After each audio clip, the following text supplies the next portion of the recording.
وعلى آلہ وصحابہ وأہل بیتہ اجمعین، اما بعد فاعوذ باللہ من الشیطان الرجیم، بسم اللہ الرحمن الرحیم۔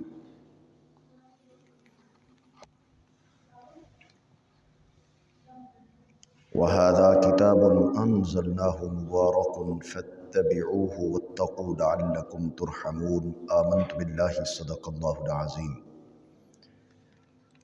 رب ذوالجلال کی حمد و ثنا کے بعد نبی کریم رؤوف الرحیم تاجدار دو عالم صلی اللہ علیہ وسلم کی ذات ببرکات پر انگنت لا تعداد درود و سلام کے بعد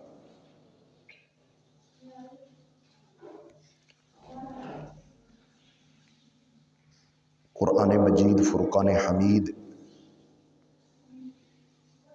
کی تلاوت اور اس کے آداب اور اس کے فضائل کے بارے میں چند باتیں عرض کرنی ہیں۔ اللہ جل شانہ نے قرآن مجید فرقان حمید میں ارشاد فرمایا، وَهَذَا کتاب،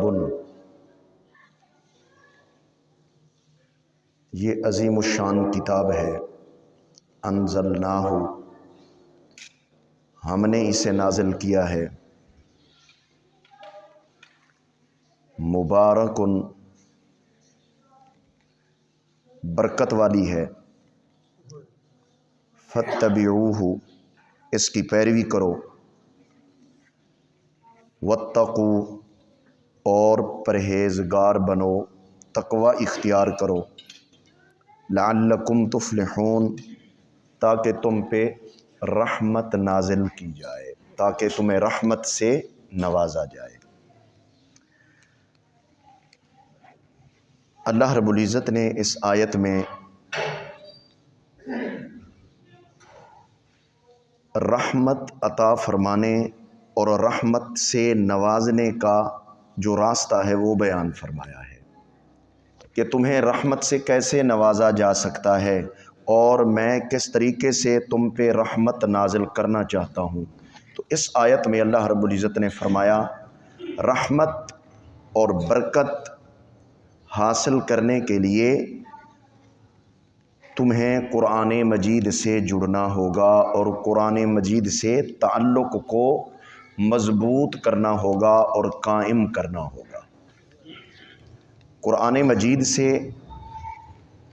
تعلق قائم کرنا اور قرآن مجید کو مضبوطی سے تھامنے کا طریقہ یہ ہے کہ قرآن مجید پڑھا جائے، نمبر 2 اسے سمجھا جائے، نمبر 3 اس کی اتباع اور پیروی کی جائے۔ تو اللہ رب العزت نے اس آیت مبارکہ میں فرمایا فَاتَّبِعُوهُ، قرآن کی اتباع کرو۔ اب قرآن کی اتباع کیسے ہوگی؟ قرآن کو سمجھنے سے ہی قرآن کی اتباع ہوگی۔ بھی قرآن کیا حکم دے رہا ہے ہمیں، قرآن مجید ہمیں کس چیز سے روک رہا ہے، تو قرآن مجید نے جس چیز سے روکا اس کو بھی پڑھنا ہوگا اور سمجھنا ہوگا، جس چیز سے روکا ہے اسے بھی پڑھنا ہوگا، سمجھنا ہوگا، جس چیز سے منع کیا ہے اس کو بھی پڑھنا اور سمجھنا ہوگا، اور پھر اس کی اتباع اور پیروی ممکن ہو سکتی ہے۔ قرآن مجید کی اتباع اور پیروی اسے پڑھے اور سمجھے بغیر ہو جائے یہ ممکن ہی نہیں ہے۔ اللہ کے پیغام کو جب تک پڑھ کر سمجھا نہ جائے، سمجھ نہیں آتا کسی سے پڑھوا کر اسے سمجھا نہ جائے اور اس سے سلسلے میں رہنمائی نہ لی جائے، یہ ہو ہی نہیں سکتا کہ بندہ قرآن پر عمل کر سکے اور بندہ قرآن کی اتباع اور پیروی کر سکے۔ قرآن کی اتباع کرنے کے لیے قرآن کو پڑھنا اور سمجھنا از حد لازمی اور ضروری ہے، تب اتباع اور پیروی والا مقصد پورا ہو سکتا ہے اور برکت قرآن اور رحمت قرآن حاصل ہو سکتی ہے۔ نبی کریم رؤوف الرحیم تاجدار دو عالم صلی اللہ علیہ وسلم نے قرآن مجید کی اتباع کی طرف آنے اور قرآن مجید فرقان حمید کی محبت اور اس کی تلاوت کی محبت اور اس کی تلاوت کا جذبہ دلوں کے اندر اجاگر فرمانے کے لیے آپ نے ترغیبی انداز بھی اپنایا ہے اور ترہیبی انداز بھی اپنایا ہے۔ کسی کے دل میں کسی کی محبت پیدا کرنی ہو، اس کی اچھائیاں بیان کرتے چلے جائیں، اس کی خوبیاں آپ بیان کرتے چلے جائیں، تو سننے والا جو ہے نا وہ اس کی خوبیاں سن کر، اس کی اچھائیاں اور اس کی بھلائیاں سن کر، اس کی فضیلتیں سن کر، اس کا دل بھی اس کی طرف راغب ہونے لگے گا۔ چند ماہر ڈاکٹر اگر ایک دوائی کی خصوصیات اور اس کے اچھے فوائد بیان کر دیں تو مریض جو ہے نا وہ کہے گا بھی میں نے بھی یہ دوائی لے لی ہے۔ ڈاکٹر صاحب وہ جو آپ فلاں مریض کو وہ بتا رہے تھے نا دوائی، مجھے بھی وہی لکھ کر دیں۔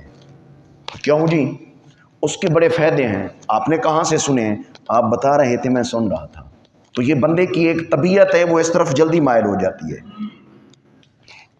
تو ہماری طبیعتوں کا لحاظ کرتے ہوئے اللہ رب العزت کے پیارے حبیب صلی اللہ علیہ وسلم نے جو قرآن کتاب شفا ہے، کتاب رحمت ہے، کتاب ہدایت ہے، اور کتاب شفاعت ہے، اور کتاب نور ہے، کتاب نصیحت ہے، اس کی طرف ہماری طبیعتوں کو راغب فرمانے کے لیے اور ادھر متوجہ فرمانے کے لیے قرآن مجید کے فضائل بیان کیے ہیں، اور اس کے چھوڑنے پر ترغیبات اور وعیدیں بیان فرمائی ہیں۔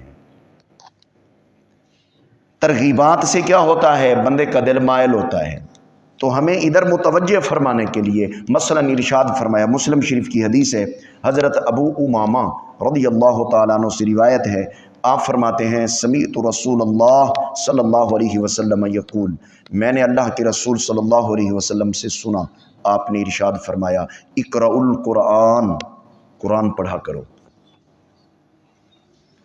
اب قرآن پڑھنے کا ایک یہ تو حکم ہو گیا، قرآن پڑھا کرو۔ اب قرآن کے پڑھنے کی طرف، قرآن کی قرات کی طرف، قرآن کی تلاوت کی طرف ترغیبی انداز آگے آپ نے کیا اپنایا؟ فرمایا فَإِنَّهُ يَأْتِي يَوْمَ الْقِيَامَةِ شَفِيعًا لِأَصْحَابِهِ، قرآن مجید پڑھا کرو، کیونکہ بے شک قرآن اپنے پڑھنے والے، اپنے اصحاب، قرآن اپنے اصحاب کو، اصحاب سے مراد قرآن کے ساتھی، دن رات کے ساتھی، قرآن کے کون سے ساتھی؟ جو قرآن پڑھتے ہوئے قرآن سے جڑے رہے، جو قرآن کی تلاوت کرتے ہوئے قرآن سے جڑے رہے، قرآن مجید کے احکامات کو سمجھنے کے حوالے سے قرآن کے ساتھ جڑے رہے، قرآن مجید کا ترجمہ اور تفسیر پڑھتے ہوئے قرآن مجید سے جڑے رہے، اور قرآن مجید کی پیروی اور اتباع کرتے ہوئے اس سے جڑے رہے، قرآن مجید فرقان حمید کے پیغام کو آگے پہنچانے کے لیے تگ و دو کرتے رہے اور کوشش کرتے رہے، یہ ساری صورتیں قرآن سے جڑنے کی ہیں۔ تو فرمایا قرآن اپنے اصحاب، اپنے ساتھ جڑنے والے ساتھیوں کی کل قیامت کے دن شفاعت کرے گا۔ لہٰذا اگر تم اس کی شفاعت کے حقدار بننا چاہتے ہو تو پھر کیا کیا کرو؟ قرآن کو پڑھا کرو، قرآن کی تلاوت کیا کرو۔ تو یہ ایک ترغیبی انداز ہے طبیعتوں کو قرآن کی طرف مائل فرمانے کا اور متوجہ فرمانے کا۔ اسی طرح نبی اکرم شفیع معظم تاجدار دو عالم صلی اللہ علیہ وسلم کا فرمان ہے، بخاری و مسلم کی حدیث ہے، حضرت سیدہ عائشہ رضی اللہ تعالی عنہا سے روایت ہے، آپ فرماتی ہیں نبی علیہ السلام نے ارشاد فرمایا الذی یقرأ القرآن وہو ماہر بہ، وہ شخص قرآن پڑھتا ہے اور قرآن کا ماہر ہے، قرآن کے الفاظ کا ماہر ہے، قرآن مجید کے ترجمے کا ماہر ہے، قرآن مجید کے مفاہیم سمجھنے اور سمجھانے میں ماہر ہے، علوم قرآن کے حوالے سے وہ ماہر ہے، ماہر قرآن بھی ہے، قرآن بھی پڑھتا ہے اور ماہر قرآن بھی ساتھ ہے، کیونکہ ہر پڑھنے والا ماہر نہیں ہوا کرتا، وہ ماہر بھی ہے۔ تو ایسے ماہرین کو قرآن کے ساتھ مزید جڑنے اور اس پر قائم و دائم رہنے اور اس راہ سے نہ پیچھے ہٹنے پر ترغیب دیتے ہوئے نبی علیہ السلام نے فرمایا ایسا شخص جو قرآن پڑھتا بھی ہے اور قرآن کا ماہر بھی ہے، مع السفرۃ الکرام البررہ، یہ قیامت کے دن میں اور آگے جنت میں یہ اللہ کے مقرب فرشتوں کے ساتھ ہوگا۔ اس کا ٹھکانہ وہاں ہے جہاں پر اللہ کے مقرب فرشتے ہوں گے۔ تو کرام بررہ، ان مقرب فرشتوں کا ذکر، اس مقرب جماعت کا ذکر تو اللہ نے قرآن میں بھی فرمایا ہے۔ کرام بررہ کا لفظ خود قرآن مجید پارہ نمبر 30 میں کھڑا ہے، اور اس سے مراد ہیں اللہ کے مقرب فرشتے، اعلیٰ درجے کے فرشتے، بہت باقی فرشتوں کے مقابلے میں زیادہ عظمت رکھنے والے اور اللہ کی بارگاہ کا زیادہ قرب رکھنے والے، دوسرے لفظوں میں زیادہ عظمت اور شان والے فرشتے۔ یہ جماعت جہاں ہوگی، قرآن پڑھنے والا اور قرآن کا ماہر بھی ان فرشتوں کے ساتھ ہوگا۔ اور پھر اب ایسے بھی تو ہوتے ہیں جو ماہر نہیں ہوتے لیکن قرآن پڑھتے ہیں، ان کا کیا بنے گا؟ ان کے لیے ترغیبی انداز اپناتے ہوئے نبی کریم صلی اللہ علیہ وسلم نے ارشاد فرمایا، والذی یقرأ القرآن ویتتعتع فیہ، وہ شخص جو قرآن پڑھتا ہے لیکن قرآن مجید فرقان حمید کے پڑھنے میں اسے مشکل پیش آتی ہے، پڑھنے میں مشکل ہے، پھر سمجھنے میں مشکل ہے،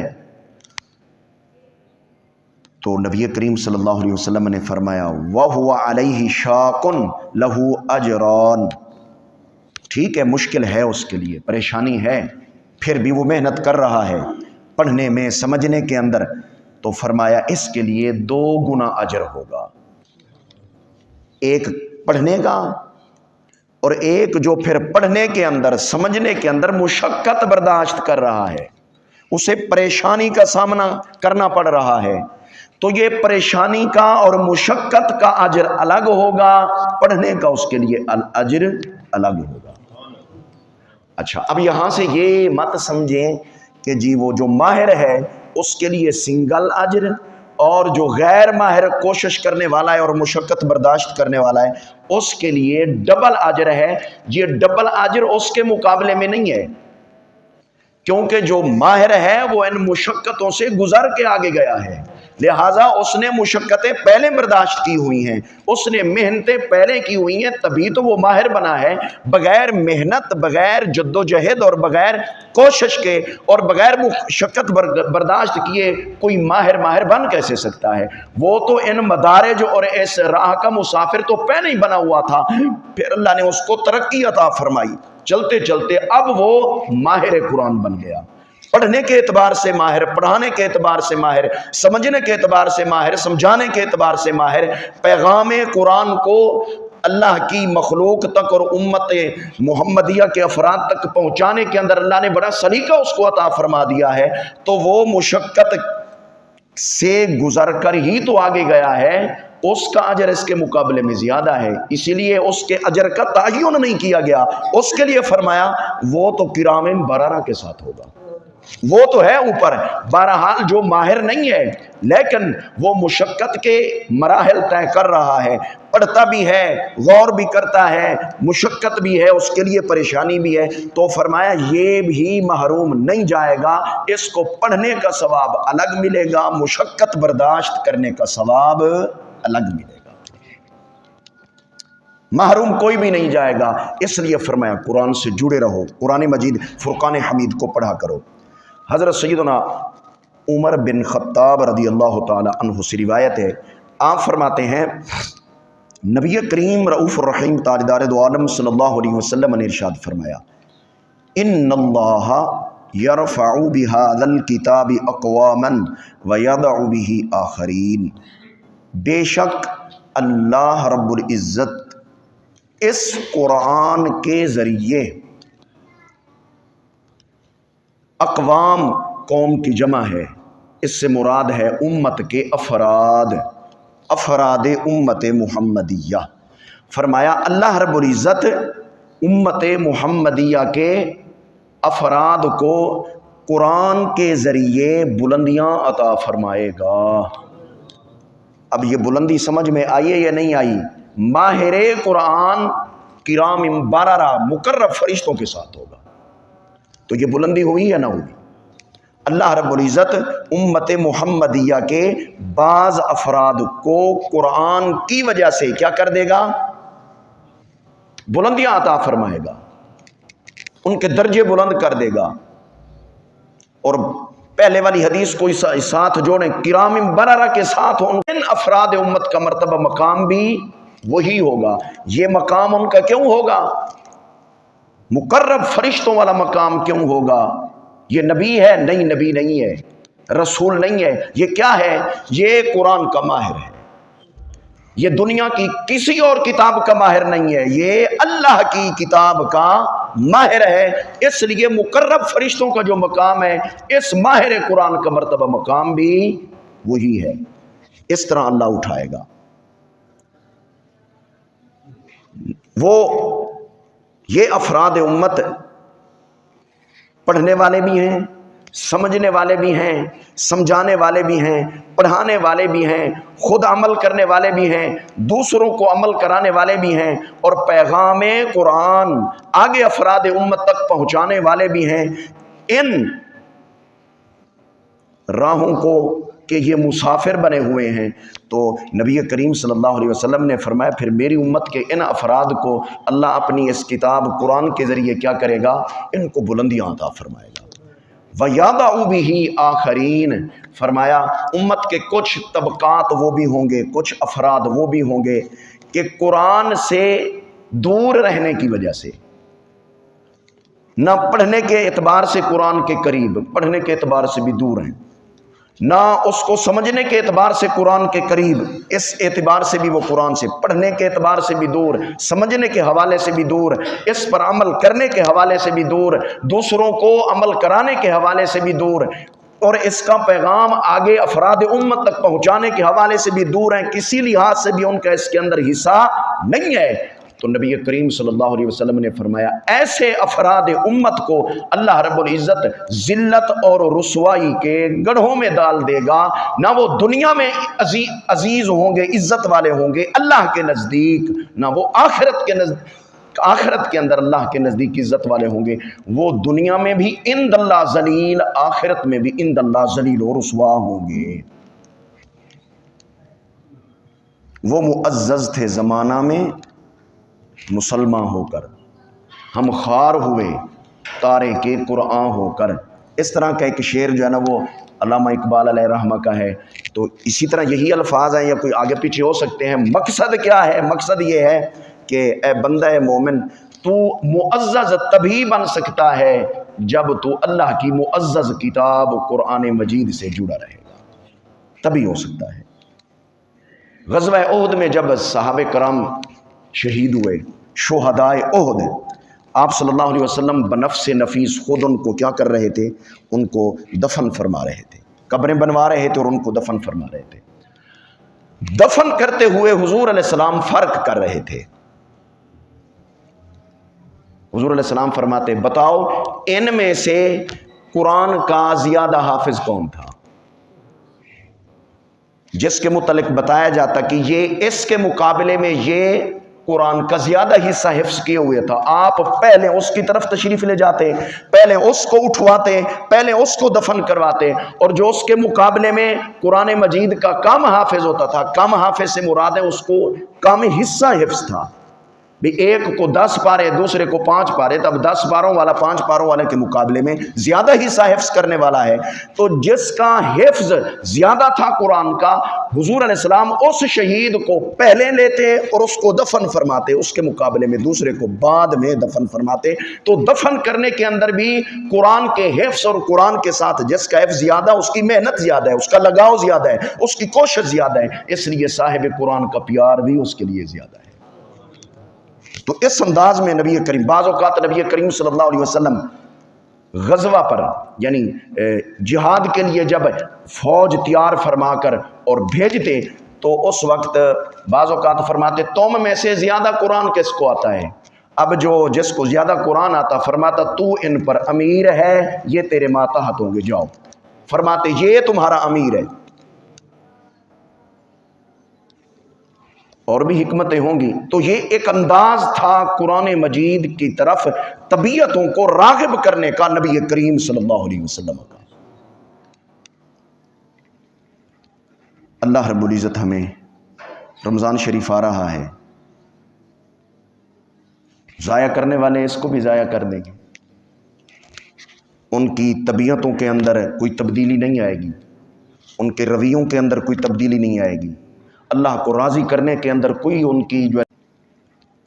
اللہ رب العزت ہمیں، رمضان شریف آ رہا ہے، ضائع کرنے والے اس کو بھی ضائع کر دیں گے، ان کی طبیعتوں کے اندر کوئی تبدیلی نہیں آئے گی، ان کے رویوں کے اندر کوئی تبدیلی نہیں آئے گی، اللہ کو راضی کرنے کے اندر کوئی ان کی جو ہے نہیں آئے گی۔ اور بعض وہ بھی ہوں گے بھی 11 مہینے سستی کا شکار ہوتے ہیں، لیکن اس 12ویں مہینے میں وہ قرآن اور رمضان دونوں کا حیا کرتے ہیں اور دونوں کا حق ادا کرتے ہیں، رات کو قرآن سنتے ہیں، دن کو روزہ رکھتے ہیں، نمازیں، اور پھر اپنے آپ کو اللہ کی نافرمانی سے محفوظ رکھتے ہیں۔ وہ فقط کھانا پینا ازدواجی عمل کو نہیں روکتے، بلکہ وہ اپنی آنکھ کا بھی روزہ رکھتے ہیں، اپنی زبان کا بھی روزہ رکھتے ہیں، اپنے کانوں کا بھی روزہ رکھتے ہیں، وہ اپنے ہاتھ کا بھی روزہ رکھتے ہیں، اپنے پاؤں کا بھی روزہ رکھتے ہیں، تاکہ وہ اپنی فکر اور سوچ کو بھی روزے کے اندر لے آتے ہیں کہ کسی حوالے سے بھی اللہ کی نافرمانی نہیں ہونی چاہیے، کیونکہ کھانا پینا اور عمل ازدواجی کو صبح صادق سے لے کر غروب آفتاب تک چھوڑ دینا، یہ ہے رمضان کا روزہ۔ لیکن اعضاء کو ہمیشہ نافرمانی سے بچا کر روزے میں رکھنا، یہ 12 مہینوں کا روزہ ہے، یہ دن کا روزہ ہے، یہ رات کا روزہ ہے، یہ مرد تم تک کا روزہ ہے۔ تو پریکٹس کا موقع اللہ رب العزت نے 1 مہینے میں دے دیا کہ باقی 11 مہینے بھی اس طریقے سے تم جو ہے وہ گزار سکتے ہو۔ ناممکن نہیں، یہ ممکن ہے۔ تمہارے دشمنوں کو بھی میں کیا کر دوں گا؟ جام کر دوں گا، بند کر دوں گا، بڑی بڑی جیلوں کے اندر ڈال دوں گا۔ سرکش شیطانوں کو میدان صاف ہے تمہارے لیے، عبادت کا، اللہ کو راضی کرنے کا، تلاوت قرآن کا، آخرت کی فکر اور تیاری کا۔ اب اس میدان میں جو آئے گا وہ پائے گا، جو رہ جائے گا بس وہ رہ جائے گا۔ اللہ ہمیں محنت کی توفیق عطا فرماوے، اور اب اللہ ہمیں اللہ کو راضی کرنے والا ہمیں بنائے، اور قرآن کی تلاوت کا شوق اور جذبہ، اس کو سمجھنے کا شوق اور جذبہ، اور اصل جو ہے وہ اس پر عمل کرنے والا اور اس کی اتباع، اللہ ہمیں وہ کرنے کی توفیق عطا فرمائے۔ وآخر دعوانا الحمدللہ رب العالمین۔